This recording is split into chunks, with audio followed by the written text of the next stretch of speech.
To be our best, we need to stay up to date on the latest and greatest. That includes being equipped with prime tools and gear. That's where Shieldbox comes in. It's a monthly subscription box designed specifically for law enforcement professionals. Each month, you'll get a curated box of duty gear and supplies from industry leaders. Sign up today at theshieldbox.com and use code BLUEGRIT to save $10 on your first box. It's only going to continue to get worse. And it's going to be the people that follow us that's really going to suffer.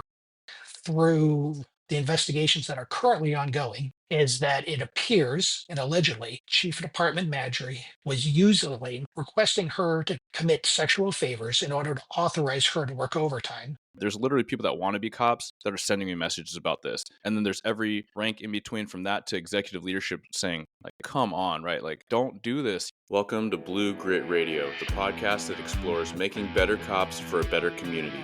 I'm your host, Eric Tung. I've been an active police officer since 2007. We will dive into the aspects of police culture, health and wellness, leadership, and mindset. You'll hear from experts not only from policing, but all industries as they relate to being our best with purpose, passion, and positivity. Join me as we share stories, lessons, and advice so we can all be better for ourselves, our teams, our families, and our communities. Ladies and gents, welcome back to another episode of Blue Grit Radio. This is your host, Eric. Today I'm joined again, returning guest, retired Captain Bill Fraass, William Fraass, but I've agreed to call him Bill in the past, so I will call him Bill today for the fluency of this episode. But thanks so much for coming back, Bill. It is my pleasure, and thank you for asking me to come back. Yeah, absolutely. A lot of this is we could even say backed by popular demand because your episode did fantastically. We were diving into leadership, some stumbles to put it really lightly, but truly scandal and leadership errors, huge failures, especially highlighting what's going on in San Mateo County in California. And you advised me, we're recording right now, beginning of March, but you advised me that there's something happening with that right now. Yes, today on Tuesday, March 4th, they are having the vote for the public to determine if they're going to give the boards of supervisor the power to remove the San Mateo sheriff for her alleged behavior and alleged improper leadership. So even how, no matter how the vote comes through today, if they do, the boards of supervisor do get the power, it's still going to be some time before the sheriff may be removed. It's moving in a positive step for the sheriff's office, for the communities, and not only for the county, but all for all those other contract cities who have said we need to move forward. As of our last conversation, I believe four other cities within that municipality, within that county, have done another vote of no confidence against the sheriff. So it's time to move on. And unfortunately, the sheriff is sticking to her guns and forcing the board of supervisors to go through this. However, all this could have been avoided if principle-based leadership had been practiced from the very beginning. Yeah, yeah. No, it's a good nod back, and we will cover your book and kind of some the lessons learned, right? Because this is all the whole project, Blue Grit, is all to be constructive for the community, like the law enforcement, first responder community, and us as individuals within it, but also the community, like capital C, like the people we're out there serving. And just to make some clarity, and we talked a little bit before we started recording, but there's a lot of reasons why I love having you back on. One is you've been so studied and you're sharing all this with so much passion, your heart for service and your commitment to the industry and what you put into your career, and you're still serving it outside. So that's like a personal thing for you, and I appreciate that. The second thing is I think part of why this episode was so successful, whether you are in or around San Mateo County or not, we're all watching it, and we're all cringing at best when we see the headlines. And this is not like gossipy or like tabloidish. This is like legitimate news sources, more and more and more. And so it is empowering to be talking about these things. It's frustrating, but it's empowering, I think, for cops at every stage of the game, right? There's literally people that want to be cops that are sending me messages about this. And then there's every rank in between from that to executive leadership saying, like, come on, right? Like face palm kind of thing. Like, don't do this. We have enough issues with PR when a cop is doing something they shouldn't be on duty or off duty, and there's every mix of mistake that's really bad mistake, sorry you can't do this job anymore, or egregious. But then it's at the top, and you're like, you're almost at a loss for words. But I appreciate you coming on and doing the dive and the explanation so that we can take that and I suppose mobilize all the work counter to that, so we can redo over, like learn from history and then do our best so that this kind of stuff doesn't happen. I agree 100%. If we do not talk about this stuff, it's not going to get fixed. If we as a profession ignore the unprincipled leadership, ignore toxic leaders, it's only going to continue to get worse. And it's going to be the people that follow us that's really going to suffer. If we need to talk about it, we need to address it. We need to learn from our past. Too often, law enforcement forgets about our past and we try to put new spins on things. We have to think about our past, study it, and take what's happening now, equate it to our past. But if we don't talk about it, we're not going to learn and we're not going to have history to pass on to the next generation. We have to get better. We have to take every opportunity of failures and missteps to improve. Something may occur on one coast, and we need to talk about it on the other coast because while not every department is exactly the same, and what everybody goes through is not exactly the same, there's little bits of familiarity in every agency. One scandal affects another department in different ways. It may be major here and minor here, but it's still occurring. We need to learn from other departments' mistakes. We have to learn from other people's mistakes in order to correct them at our agencies, but also to correct them as a profession. Because if we don't address them, they're only going to get worse. Yeah, absolutely. And I got messages from different police leaders in that region, right? It's like the Bay Area is a huge area with a lot of agencies and tons and tons and tons of cops. But a couple of messages just relaying the appreciation for highlighting that and the frustration, and even sharing some local news, right? Like a women in policing event that publicly drafted a letter asking her not to attend after receiving RSVP. And this is, again, not to be gossip, but this is how people feel. This is how cops feel. People that are, they're putting it all out there doing this job. It's hard enough, right? It's hard enough when this Exactly. is not happening. Yeah, it's harder and harder for these people to do their job when you have a cloud over their head. And everything we talk about are things that have been nationally broadcasted. Legitimate news services have been putting this information out. We're talking about what's occurring so we all can listen and we all can learn about it. Because if we're not talking about it as a profession, we're doing ourselves a disservice because we're not going to have any idea of what to do the next time this occurs or what we could do to fix the problem.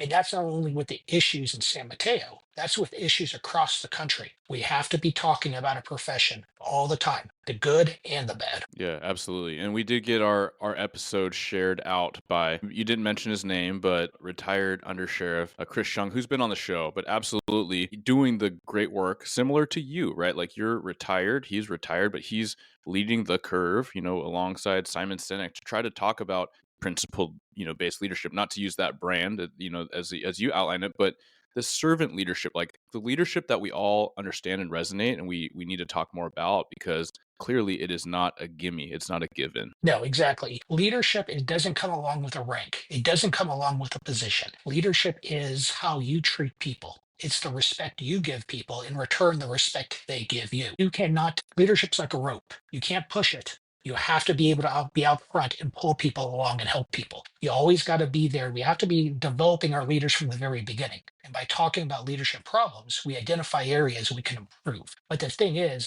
to be a leader is to be selfless. And that's the number one important thing. You have to put yourself second behind everybody else. And that's difficult for many people because once you go into the higher executive ranks, you start being praised all the time. You start seeing your name everywhere. They start utilizing you as a keynote speaker. You look and you have 1 star, 2 star, 3 star, 4 stars on the collar. It's like, hey, you know what? People listen to me now. Oh, I have my own car. I have this. I have this. You know what? If you don't do the right thing at the right time for the right reason, people look through all those things really fast.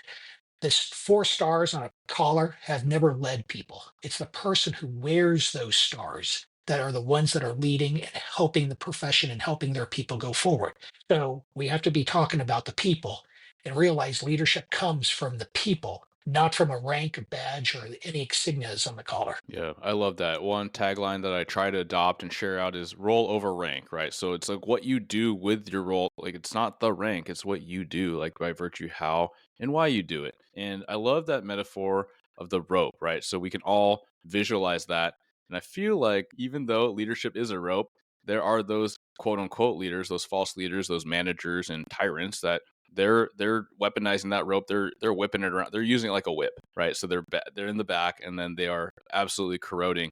And so with that, perfect transition. We're going to be talking about more, like more in the news. And so these I've not followed quite as frequently. We were kind of going back and forth, and unfortunately, there's too many to choose from. But you're going to walk us through a couple more incidents that are going on currently. And again, the purpose is to highlight it so we can learn from it and make sure that we are not repeating it, and we are leading laterally, downward, leading up, right? So we can do better for our industry. But yeah, which one do you want to start with, Bill? Well, since it's going to be a lot focusing a lot on leadership, let's go with the one that's purely a leadership issue, and that's out of New York Police Department and their former chief of department, Jeff Maddrey. And what we have occurred since December, we have found that NYPD has had a scandalous overtime issue in which you have individuals that should be making approximately 90 to $100,000 a year, making 300, 350 to even $400,000 a year, the vast majority in overtime, in one case over $200,000 in overtime. Well,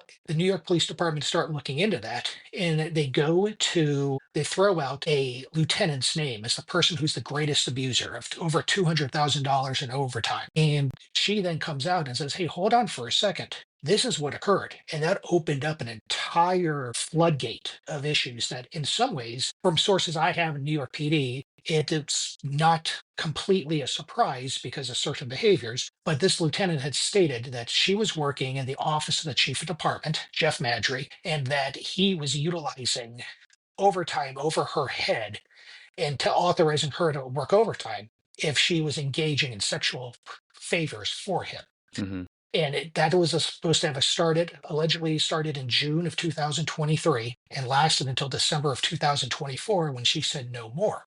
And at that time, that's when she claims they utilized her excessive overtime as a weapon against her because she ended up on administrative leave while they started investigating her. What we have discovered through the investigations that are currently ongoing is that it appears, and allegedly, Chief of Department Maddrey was usually requesting her to commit sexual favors in order to authorize her to work overtime, since she was in some very strict financial problems. Her house was almost being foreclosed upon, and he was preying on some insecurities she had since for some previous abuse she suffered earlier in her life, but was calling her in the office and in some ways demanding through orders or forcibly engaging in sexual intercourse. And she was only engaging in this, according to her, against her own will because he's the chief of department and he's holding the overtime over her head. And this occurred for a period of time. And when it first came out, immediately New York Post put out a huge headline. He resigns within hours of it coming out. The allegations are so intense that actually the commissioner, brand new commissioner, who is taking a stand, then while he resigns and puts in for retirement, New York PD, I believe, has a 30-day wait period in which you're still considered a member of the service until those 30 days before your retirement becomes effective. He suspends him, therefore freezing the 30-day allotment so an investigation could concur. And right at this time, you have the New York Police Department's Internal Affairs Division investigating the matter. You have the Manhattan District Attorney's Office investigating for the possible sexual assaults and also for the possible public corruption of the use of overtime. You have the Federal Bureau of Investigation investigating the former chief of department. While these incidents could be, if they are correct and true, they could are not only seriously damaging to the department and the profession because of the incidents that occurred between June in December of 2000, this June 2023 and December of 2024. What we have to look at as a profession is how did we get there? Because if you look into the history of the chief of department, he had other allegations and he had other incidents which were showing that he was wrongfully engaging in a relationship with subordinate officers. And one of the things they always tell you is that you should never be involved romantically with somebody that you're supervising. Right. And huge departments, it may be impossible, but you remove yourself. You go to a different division, the other person is in another, you get out of that immediate chain of command. Yeah.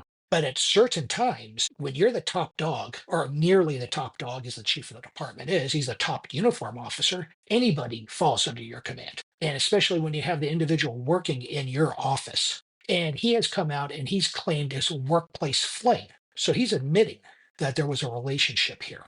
But if you look back at his history, you start looking at some other questionable behavior. And the first one really raises its head as a command officer in 2000, in the end of 2015, when at that time, Assistant Chief Maddrey was at a event and a party in a park, and it was later in the evening.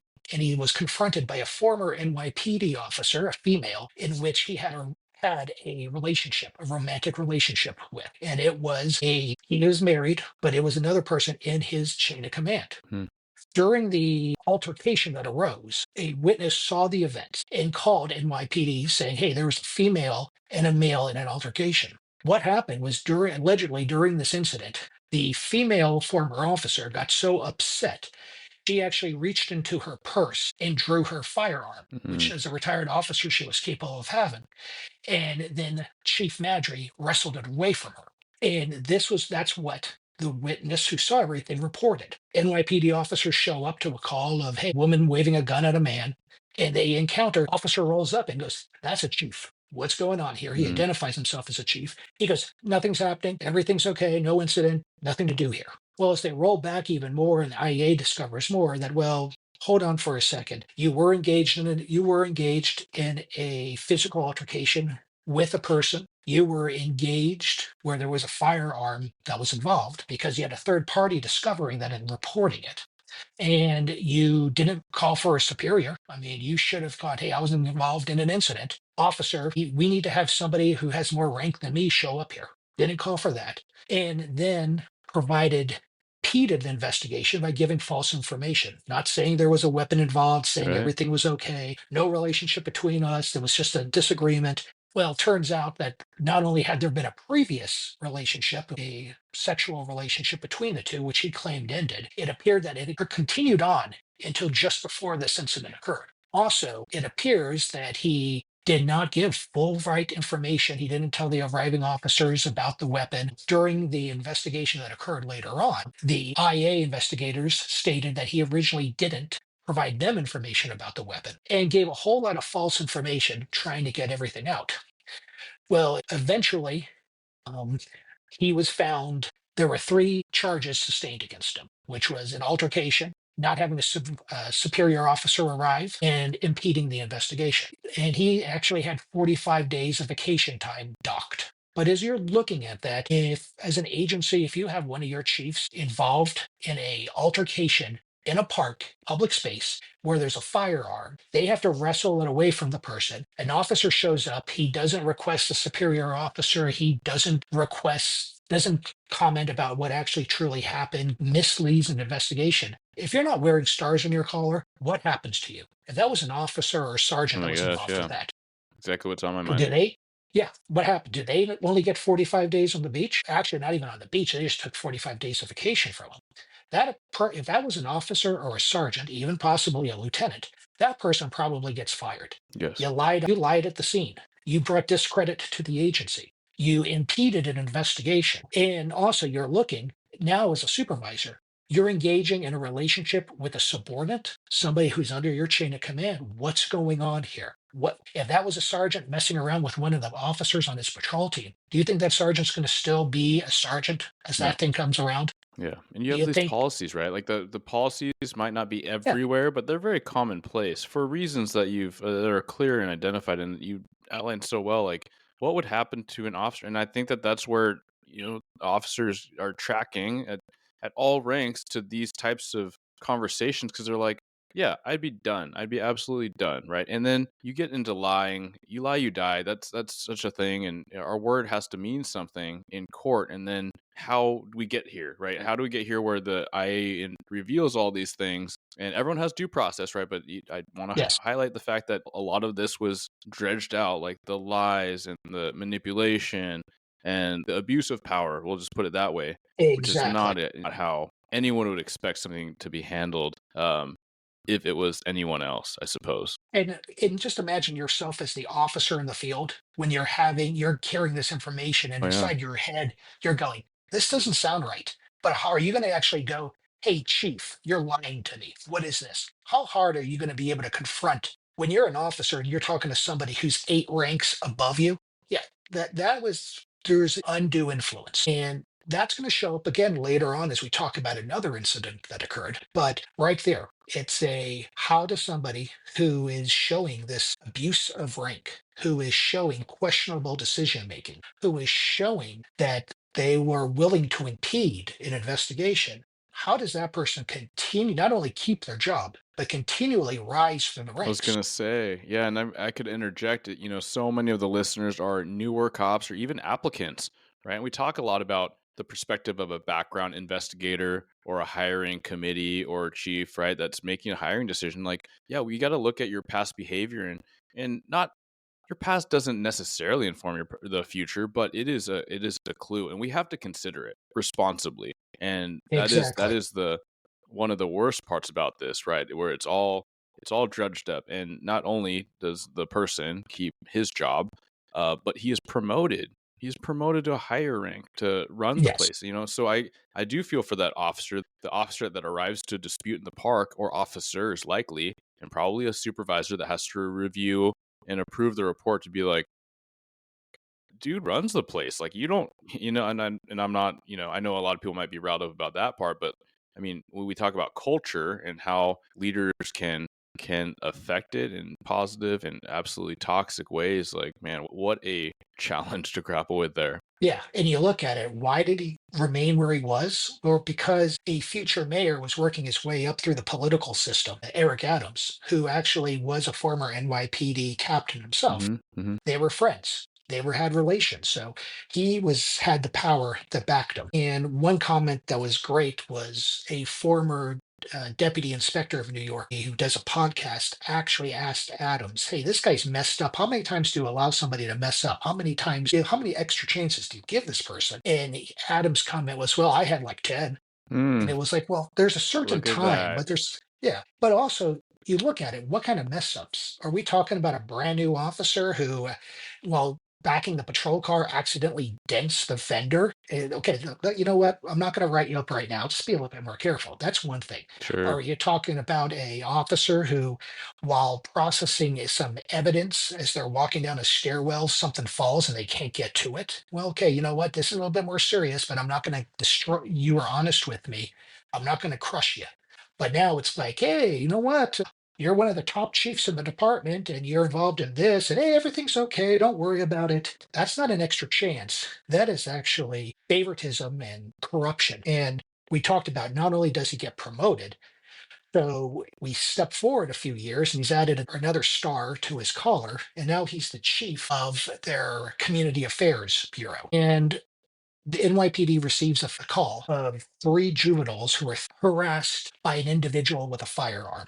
NYPD shows up and they determine there were 3 kids that with a basketball move going around this building. And the kids throwing the basketball up, and they claimed it was accident. It probably could have been true. They threw the basketball up and hit a security camera Mhm. on a building. Guy comes out and confronts the kids and starts following the kids. And then the kids start running. And you actually see on all the NYPD has security cameras everywhere. They have access to other cameras. You're actually able to track it. And then you see the kids running and you hear, oh my God, he's got a gun. Run, he's got a gun.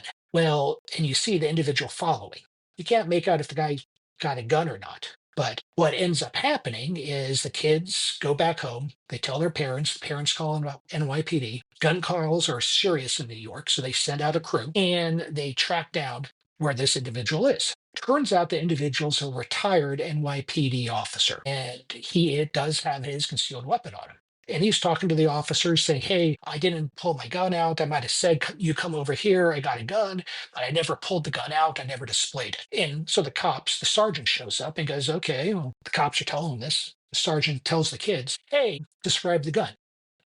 And they say a black gun with a little silver part on top. Okay, that makes sense. Okay, now where did he draw the gun from, or where did he take the gun from? Oh, he took it from this right hip, exactly the area. Explains all that. Kids' stories are very consistent. So he then goes and he talks to the officer who actually took the weapon from the retired NYPD cop, and it's a black 9 millimeter with the chamber or the breech block is silver. Hmm.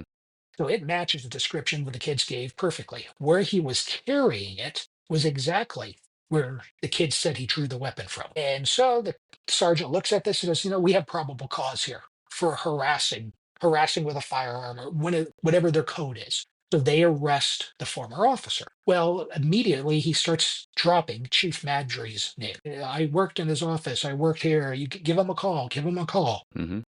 They bring him down to the station, and the chief does get a phone call.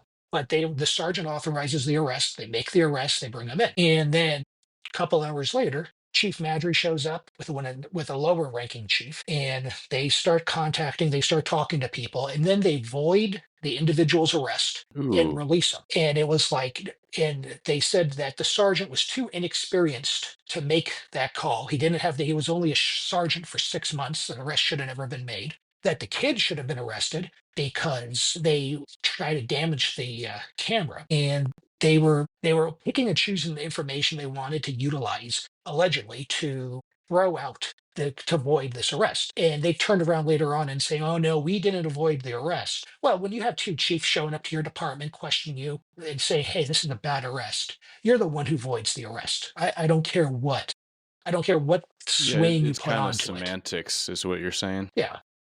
Exactly. It's undue influence. And it was like, well, how they downplay the fact the kids were able to describe the firearm exactly. They downplay the fact they knew where he drew it from. They downplay all that and they focus on the juveniles and their behavior. So they get rid of they void the arrest, they let him go. A report goes to the DA's office and they decide not to press charges. And I could understand that because officers, we need probable cause to make an arrest, which is different than beyond a reasonable doubt to be able to convict or to charge an individual. But you look at the case, and I think anybody who's ever been a cop for more than 5 seconds will actually go, okay, you know what? We had this call. Okay, you have three people saying this. He has a gun on him. It's this color. It looks exactly like this, and it's right here. He chased me down and he waved a gun at us. And then you're talking to whatever suspect you have, and oh, he has a handgun. It matches the description of what they said. Oh, it's exactly where they said it was. That's probable cause. It's simple. Yeah, and even out like there's a lot of regions where you may or may not make a physical arrest, right? You might, Yes. refer it to the prosecutors, or you might do the citation, for different local nuances. But I think about now a sergeant, but this really experienced, highly credible cop that I know in the region, and he explains it pretty plainly to officers that lack the confidence, usually younger officers, right? You're in academy now, you got to put it all into practice. But he's like, okay, you got what everyone says. They say this, they say that. You look at this, circumstances, evidence, you put it all together, and yeah, I ask you, do you think this happened? And if you say probably or probably not, like the barrier of entry, like 51%, loosely as we sometimes conceptualize it, is not super high. And so we understand when the prosecutors don't move forward on certain things, right? And I'm not saying everything, but Yeah. certainly. No, exactly. And you look at it, especially with the gun crime. Yes, no shots were fired or anything, but anytime there's a weapon involved, that person should go to jail. And they could be whatever happens later on. It's you go, you have the probable cause, you arrest the person. He may get cited out later, he may make bail later, but let's get him off the street. Let's get that gun, let's put it into evidence. Let's take immediate action to prevent something from happening again. Because who's to say that some other kids aren't going to walk by or some other fight's not going to happen and won't be home next time there is a shot?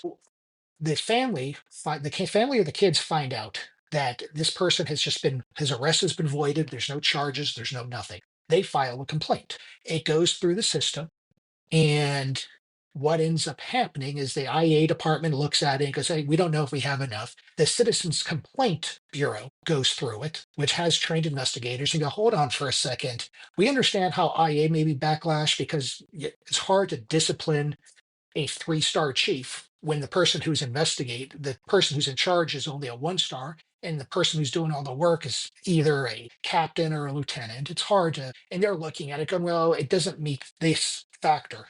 But the citizen complaint group reviews everything, and they're trained investigators, which do have police officers in there, investigate everything and go, hold on for a second. The more we look into this, there was undue influence put on to make this decision. The chief did use his rank to get somebody who was once in his command, was his buddy, and you actually see the videotape. The guy gets released, he walks right up to the chief and big high five, little bro hug, and everybody's happy to see each other. And it's kind of like you have a relationship there. Hmm. But also, this occurred at night. I don't know what, not, I don't care how big your department is. When you start having 3 stars and 4 stars showing up to your agency or a substation at 11 o'clock, 12 o'clock, 1 o'clock in the morning, there's something's gone down and there's something that they're trying to fix. Yeah. It's not that they don't just show up at that time to show up. Yeah, usually, and just to make it like a comparison for those that aren't unaware, usually it's a really big deal. Like an officer's been significant, like something significant. They've discharged their weapon, or they've been significantly injured. Where a lot of the bosses are coming at, and it's a big deal. You just because you have a significant crime, like command staff's not coming in for that until it becomes a big enough active thing, right? Yeah. If this guy was not a former cop, nobody's showing up. No one would hear about it. I mean, Yeah, you no might one get would it hear like a about it. blip in Yeah. a kind of like, hey, here's what happened, depending on the size of your agency, right? For a certain unit, probably not, definitely not the big bosses. Yeah.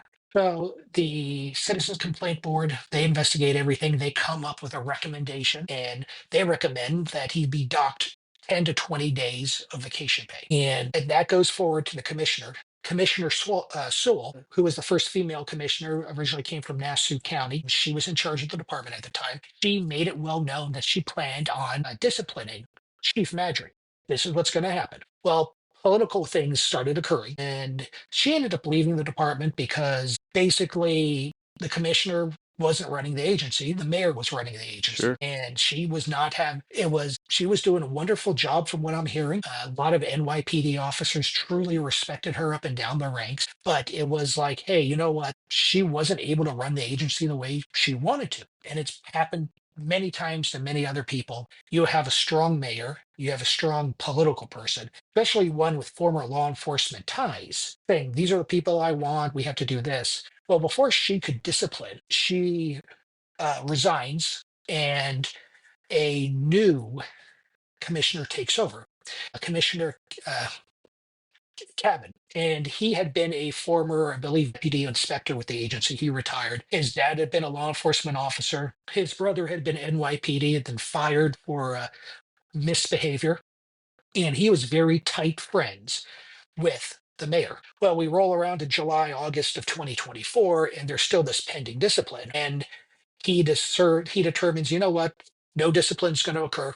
Where nothing happened, and we're going to dismiss this discipline. We're going to say unsubstantiated, make it go away.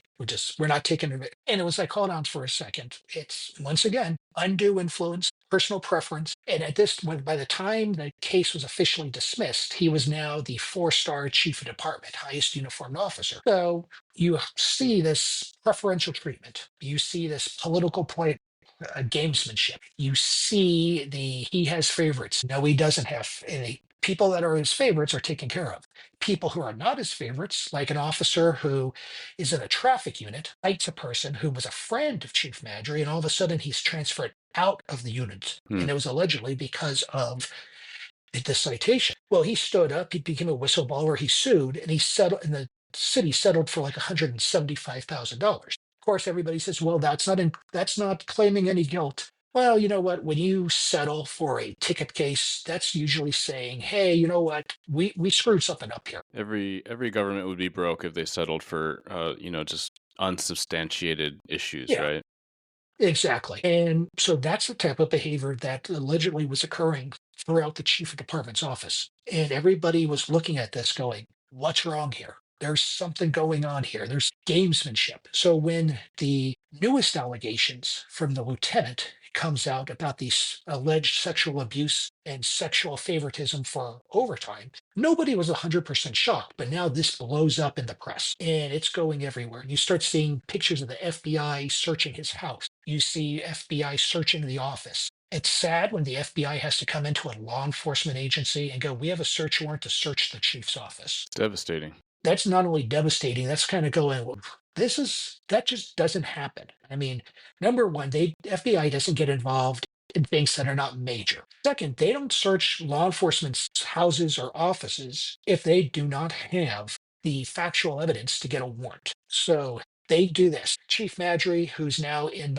limbo, he is now living somewhere in Georgia and claiming that everything was consensual. He's done nothing wrong. And these investigations are continuing. But also we're finding out that not only did this one lieutenant make 200 something thousand dollars in overtime, but the chief's driver made $150,000 in overtime. Well, how is the chief's driver making that much overtime? Where are the controls? Where's the hey, you know what? Well, I can't have you making this. Well, another person will fill your position. We'll do this, or you know what? I'm going to be here for the rest of the day. You go home. There's checks and balances. And I've heard from other NYPD former top chiefs and commanders on shows saying that there were always checks and balances. So they're extremely shocked how this was allowed. You have members of the chief of department's office and other people that were working at one police plaza for either the commissioner or deputies commissioners. They're the ones making tens and tens of thousands of dollars of overtime. Not the homicide detective that's following a case that's taken all over the place, not the beat officers that are running from call to call, they get stuck on a crime scene, Hmm. not the people that are out there doing all the work. You have people with substantial rank and substantial positions making all this overtime from office positions. And it's like, this has never happened before. How is it all happening now? Also, the lieutenant's coming out saying that the chief of department was having her go out and buy gifts for other female friends of his. So that's another thing that pops up. You're having a subordinate run personal errands for you. That is another failure of leadership. Yeah. So this is a case study of when people that have don't follow principle-based leadership, don't follow the guidelines of practical leadership, don't do the selflessness, don't focus on mentorship, who view themselves as above the law. When they ascend the ranks, they cause trouble and problems throughout the organization. And everybody always fell back. Well, he got results. They made arrests. Look at the crime rates. Well, the ends don't always justify the means. And also, was it his philosophies that were changing everything? Was it anybody's philosophies? Well, NYPD has continually beat down crime since 1994 to historically low levels. They're reinventing and changing proven philosophies that have been in place since Bill Bratton, Jack Maple, John Timoney were in the office. So it's not like they're recreating all this brand new stuff. They are recycling, revamping, and while they're coming out with some great ideas and making things happen, just because the crime level is down doesn't mean you can behave anywhere you want. You still have to practice what you preach. You still have to do the right thing for the right reason at the right time. Because if you don't, you start looking at the officers that are looking at you going, what is this? Yeah. These people are, it's all favoritism. One person told me, if you look at some of the top command, they were never in positions of authority in prime assignments under other command structures, under other leadership, because the rumors were out there. People had seen their behavior. So while they passed tests and they rose to certain ranks, they were kept in certain locations because of the type of leaders they were. Hmm. New regime comes in, and all of a sudden you have people being put into higher positions. And you had the department going, whoa, this person's a liar, and this person's doing this. This person has slapped people around. Yeah. Those are the people that wants to be our leadership? Putting the When you don't practice what you preach and you don't focus on leadership, it's going to cause issues throughout your organization, no matter what size. Yeah. Yeah. That's a lot there. And I mean, we all can see how that would manifest to culture, right? Like there's everyday folks trying to do this job. And how can you do it with clear mind and clear conviction when you see this literal abandonment of values and, let's say even alleged crimes like riddled throughout your whole explanation? Like if that's who's like running your organization, like how are you going to feel when you're trying to go out there and do the thing? One, are you going to be supported? And two, are the people that are doing things that are a little sketchy over here or over there that you may or may not be aware of, how is that being addressed? And so if we want to fix culture, we want to fix agencies, and we have an absolute recruiting retention problem and a trust problem, right? Like no one needs me to kind of talk about that, but when it goes to actual cops and then top tier leader cops acting these ways and doing these things, and I'm not talking about allegations, I'm talking about what you sussed out is like what was found in discovery. whether it's civilian reward process or IA, how are people supposed to trust us? How are people supposed to trust the police? We're trying to prove some level of legitimacy and credibility, which is the whole point of this job, right? We are supposed to be serving who? And some people are clearly not making anything about that. We talk about priorities of life and priorities of maybe people and interests. It should be victim, community first, right? We're down here just Exactly. above the suspect, right? Because we put ourselves out there knowing that we might catch a bullet, hopefully instead of the victim, the bystander. And yet, how are these people acting? Another thing I do want to ask you though, do you know and did you track like any information about what the guild or kind of statements therein were about these types of issues, or especially with the chief? Well, it's hard when you're dealing with an organization that large where there's been so much turnover and so many people coming and going Hmm. that philosophy that I've heard is very strongly related to philosophies I've heard at other large agencies and other agencies throughout is that officers will get in more trouble for losing their ticket book than a chief who commits an unlawful act or loses the department. And it's the basically white shirt immunity. If you're at a certain position above, you could do no wrong, but you're going to get smashed. And that has a major impact on all morale. There's a pride factor with organizations, especially one that's as historic as NYPD. I mean, they set the tone. They are one of the oldest agencies. They're one of the most progressive agencies. They're one of they done the things first before anybody else and done it better than everybody. But when they start seeing people get promoted to the super ranks and other people get passed, you start seeing people go, why should I promote further? Up to captain is all civil service rank, and anything above captain is a discretionary rank. Hmm. Well, you have a lot of people that go, I'll make captain, I'll do what I can do. Are oak leaves or stars or eagles more important than doing or being a good leader for the agency, for being good? And also, it falls back to the old saying that if you can't trust the people above, why join them? Yeah, So and I that's a part. yeah, and that's a point I do want to focus on. So often people decide they don't want to promote ever, or they don't want to promote beyond this because they feel. And we talked about that in a little bit in the last episode where you're at will. And props to the commissioner from what her professional reputation was and what you've surmised there. Because I want to go a step further, and it sounds like so many, even other cases we've talked about, where it's not as simple as not doing the job the way you want to do it, but it's like any alternative or counterpoint type of idea, you might be undercut, you might be overruled, you may be literally a pawn because that person has a boss too. And then that, I mean, we could get in discussions of moral injury if you are literally like, if it's quote unquote just following orders and those orders aren't things that you resonate with or even agree with morally value based, right? With your principles. And that's why I do understand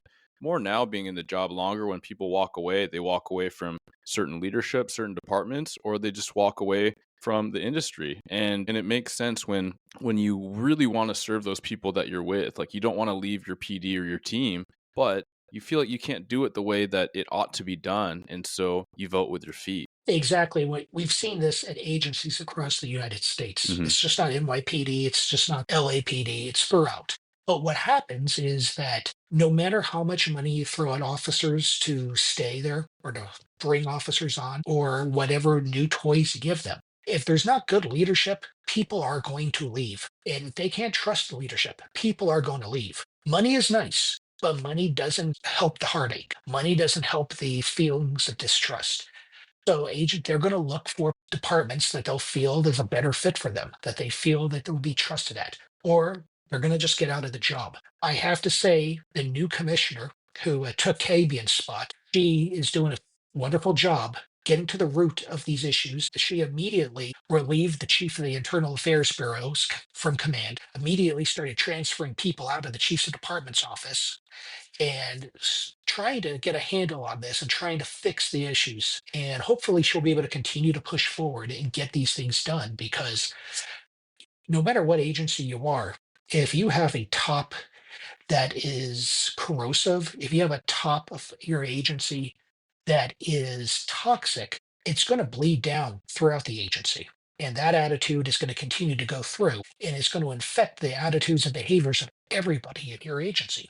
And if there's a lack of trust if the officers don't trust the guidance they're given and they don't trust the people that they're given that are giving those orders, they're not going to follow They're going to do what's best for them and their partners, and then what's best for the community.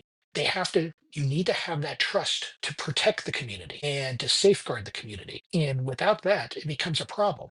And that's why we need to make sure that the best people are getting into the top leadership positions in the profession. Unfortunately, if you look the last 3 or 4 years, every time you open a newspaper, you hear a story about some police chief or some sheriff or some top command officer doing something that I refer to as galactically stupid. It's like they asked their second in command's wife for naked photographs. They were selling machine guns that should have been at the department. They were embezzling. They were treating the people toxically. They were harassing people. It's been an increase. And how has that happened? Why has that happened? It's really time for the profession to sit down and go, what are we doing wrong here? If people like this are reaching to the top levels of departments Hmm. throughout the nation, it's an NYPD thing or a small town thing. It's occurring everywhere. Yeah. So, what is wrong in the system that all of a sudden we have so many more chiefs that are resigning or being fired because of murky circumstances of behaviors that would never have been allowed in the past, or even I don't know if some of these people would have even conducted this behavior in the past. Now, I'm not saying that all past chiefs were perfect because they were not. Some of them are hard asses. Some of them said the wrong thing to the wrong people. Some of them did things that were stupid, but never on the level that we're seeing that as much as we do now, Hmm. or never to the point where they were toxically destroying their agency. I always like to say, and I'm a huge fan, Daryl Gates of LAPD. He was a very strong persona. He was LAPD personified. He sometimes spoke without thinking and made comments that stirred things up. But when it came to it, that was the political area he was in at that time. But he never stepped over that line where he was behaving in any fashion that was horrific for the profession, that he was doing illegal things. Still, there are people to this day that look back and say that still look at Daryl Gates as an idol. And he's deceased now, and he hasn't been with LAPD since 1992, but he still is personified that. That type of heroic leadership has its pitfalls and downfalls when you become the agency. But if you were to take somebody like him and put him in today's world, he would adapt because he was smart enough to adapt and know, I can't do this, I can't do this, I can't do this. Where are those leaders now that could adapt? They aren't. They are weak leaders that are got promoted for the wrong reasons, and they're causing havoc. Where the past leaders that were troublesome, they would never have put themselves in those ways because, well, they might have been hard asses. They still knew how to lead and they knew what was right. Yeah. Yeah, and I want to focus on a couple things. You brought up a lot of good points. At the same time, it is one of those things where, unfortunately, for our industry, for ourselves and the community at large, right? Everyone that's consuming the news is it feels like so many. And I'm not saying that it's not so many. It's all of these are too many. But there are so many leaders and so many cops out there trying to do the good work. And a great chief somewhere in the town over there in that state isn't getting the news, right? Just because they're doing a good job. It's kind of what's expected. Like, yeah, your job is to do a good job, and so shout out to those that are doing the work quietly, doing their best in light of all this or in spite of all this. I think we aren't going to have time for the other piece because there's so much in the weeds on this one. But I hope that everyone listening in just takes away a few things. One is that you really got to look at what your organization is about, what your culture is, right? Beyond policy, beyond what's in writing, like how are you selecting people? How are you promoting them? And how is everyone treating each other? You highlighted that so well. Like leadership's about how you treat people, not what you do to them, not what you make them do. Specifically in this episode, and so you've injected a lot of highlights as to where principle based leadership failed or was non apparent, and then also so many nods to what people ought to take on uh, for themselves, right? Regardless of rank. Again, so what would you like to leave the listeners with? When we hear principle based leadership, and how can we carry forward? Take a deep breath, and kind of release a lot of the angst from all this like really kind of teeth grinding stuff that we're hearing about. What would you like to leave them with to support and inspire them? First thing I would like to remind everybody that is we only hear about the worst cases. We Hmm. only hear about the ones that are done wrong. The vast majority of the people in law enforcement and those in top ranks are great people that are working hard and doing a wonderful job, are doing the best they can. Mistakes will happen, boo-boos will happen. You cannot control those, but they're doing the best they can. However, the only people you hear of are those ones that have gone off the rails and are started doing things wrong and are purposely becoming the leader that's damaging the profession. While there has been an increase of those type of leaders getting into the job, there are so many good cops that are moving their way up that we have to just, I don't want to say it, but we kind of have to, we have to beat into their heads that it's not about you, it's Hmm. about what you do for others, Yes. the people in your agency, the people in the community you serve. It's not about just your team. It's about not just about your division. It's not just about your department. It's about your profession. Every day you go out there, you do the right thing for the right reason at the right time.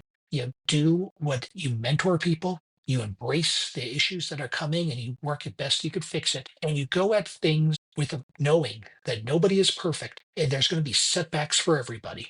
But you have to keep on being positive and you have to put yourself out there and you have to be open to learning. Too often, I think some of these big mistakes that are committed by top law enforcement officers is they close their mind to what is happening now in in the new things that are taking place, and they fall back on what used to be, and that just dulls initiative. So we need people that are now the officers that are first walking into the job, the senior officers, the brand new corporals, the brand new sergeants, to start thinking about one day when I'm in a position of greater authority to move forward in this agency, how am I going to lead?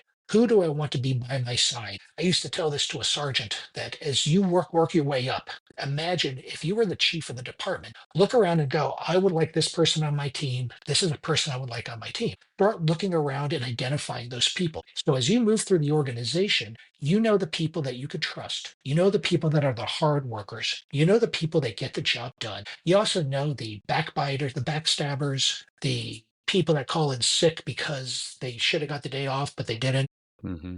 the lazy ones. So you identify who are the ones that you want on the team, and those are the ones that you could push off to the side because they have become toxic. And you nurture an environment where as you're learning and you're progressing, you're helping them learn and progress. And you foster an environment of education and development and of an open mindedness. And you just go out there, you work hard, you address the issues, and you follow some basic principles that work for any industry. You mentor people, you embrace change, you challenge ideas that you do not like or things that you think are wrong. You're present, you're there when you need to be, you give support, you embrace the education and the training of your people. You communicate effectively and you treat people the right way. You build team and you focus on mentoring not only the people below you, but you can mentor people above you and you can mentor people on the same level. Yep. You Absolutely. focus on those, the profession's going to be strong. We got a lot of smart, talented people getting into the job. We have to focus on developing the next generation. And we always leave people this: be the cop that you want to be the cop that you want showing up in the middle of the night, Yes. and make sure that what you do each day that you purposely take actions so you earn your badge every day. It's not gets pinned on your chest once, it's you earn that badge every day through your actions, through your interactions with people, and through your performance. But then how you treat people. Because at the end of the day, you want to have people follow you because of you. You want people that will follow Eric. You want people that will follow Bill. You don't want somebody who's going to follow Commander. You don't want somebody who's going to follow the captain.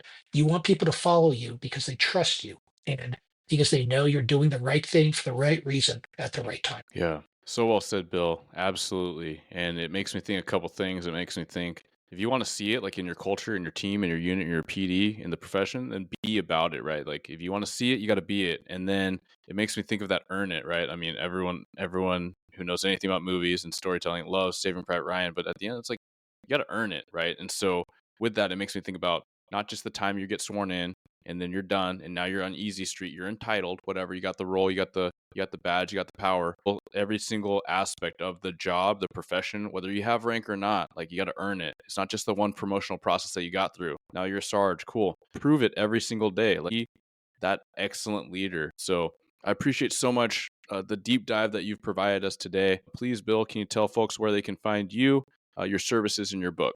Well, if you go to www.code33 bluegritconsulting.com. You'll see all the services my consulting firm provides and all the training we can provide, and where you could get my book, Leadership in Law Enforcement. The book is also available on Amazon. You can follow me on Instagram. You can follow me on Facebook at code 33 consulting. And also you can follow me personally on LinkedIn, where I try to put out information where that gets people to think, and where we also address the good things about the job, the bad things about the job. But I want us to start conversations, because if we're not talking about it, we're not going to fix anything. We're not going to learn from anything. And I always want people to focus on, you know what? Tomorrow isn't so horrible. Today isn't always the best. Yesterday wasn't the worst. We're able to develop and fix everything, move forward, learn from our mistakes, learn from our successes. And everybody thinks the law enforcement profession is dead. It's not. We got some great people. We got to encourage them to move forward, and we got to be that force of good. Yeah, absolutely. Thank you so much, Bill. Thank you. Oftentimes, there's a lot of candidates that want to take the next step in the organization and promote. However, they find themselves at an impasse with where to start, or they know where to start, but they know that there are so many different elements that are extremely arduous, challenging, and stressful to prepare for. I've prepared a guide because I want to help everyone, no matter what their confidence level is in public speaking or recognizing the different elements or how to show up your best way and highlight your leadership style. A lot of times those folks know exactly what it takes to be a leader because they do it at the line level. However, they are surpassed by those that simply test better, have the gift of the gab, whether or not they actually can put anything behind it, or they've taken the test so many times that they've slowly edged their way up that list and eventually may be in striking zone for a promotion. So if getting selected for the next rank is of interest to you, I highly recommend you do your homework and you recognize resources. And part of doing that homework and recognizing resources is the guide I've prepared. It hones in on a lot of my lessons learned from being on both sides of the table, testing as a sergeant. And although I got the nod in the first round, when I looked at the notes, there were a lot of things I misunderstood. There were a lot of things where I didn't present my best way. I was just fortunate that my total test score was I was fortunate that my total testing process was successful enough to get me in. And then for commander, doing that internal process and external process, seeing some dramatic differences, coming out on top of both processes. However, learning again, when I looked at the notes, there was so much that I left on the table, or so much that I misrepresented myself, or I didn't convey what I had intended to the assessor. So with all those lessons learned, breaking down the common test components, and also, arguably more importantly, how you identify, define, and prepare your own leadership philosophy that you can not only take into the test, but you can take into your day-to-day interactions with your team, your peers, your subordinates, and your leaders, right? Because leading up is a critical part of organizational development and culture as well. So for more on the guide, you can find it at blugritwellness.com. That's the promotional guide at blugritwellness.com/shop. And whether or not you are looking to promote, we all know those people that should be taking the next test that we keep nudging. And those people need to be empowered. They need to find confidence. And a lot of that can come from you just giving them that nod, giving them that support, that encouragement, and telling them where to find the guide. Thank you for tuning into another episode of Blue Grit Radio. As always, support this community by subscribing, giving us a 5-star review, and following, liking, and sharing posts on Blue Grit Wellness on Instagram. You can reach me there or email me at bluegritwellness@gmail.com. Be well and stay gritty.